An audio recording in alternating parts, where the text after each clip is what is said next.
right, well, this is Bart with the Bicycle Rider YouTube channel, and today we're going to be talking about Crank Brothers wheels and how to configure them to different size axles and skewers. And when I'm talking about that, if you look over here at Gary's bike, this is the Marin 4 corners, and it has the standard skewer on the wheel that we've all been accustomed to for years. Now things changing to through axles, but there's still a lot of very capable bikes currently being produced and that have been produced in the past that use a skewer. And I still like a skewer because it was standard for years. It's always worked good, and it's so easy to take your tires and rims on and off the bike. But a lot of the new rims are not compatible with the skewer technology. They're set up more for the through axle technology.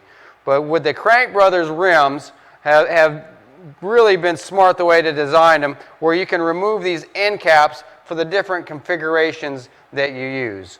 And in this video, we're going to show you how to convert this from the 15 millimeter front axle through axle to 9 millimeter skewer. And when I say that, it's really a 5 millimeter skewer. What they're talking about is the diameter where the forks fit into the slot of the end cap. So to do this procedure, what we're going to do is, and I've done this wrong a few times, so let me show you guys how to do it without kind of marring up your new rims. And what I've found works good is if you have a terry cloth or microfiber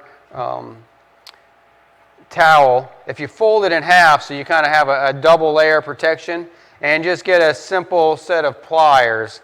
And if you just don't put the pliers around the whole end cap and try to wiggle it, just put it around through the hole and around one end. And that kind of gives you a little bit of room to get some play in it.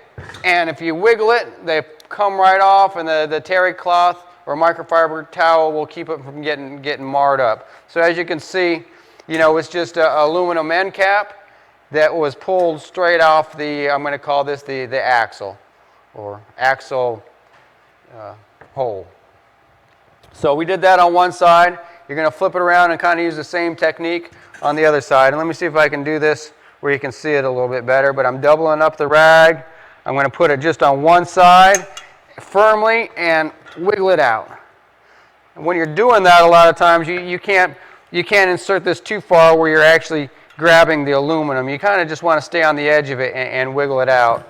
And they're machined to high tolerances, so sometimes it does take a little effort to get these buggers out. And they have a little bit of assembly grease on them, so I always put a little bit of grease on it again before I install the other ones.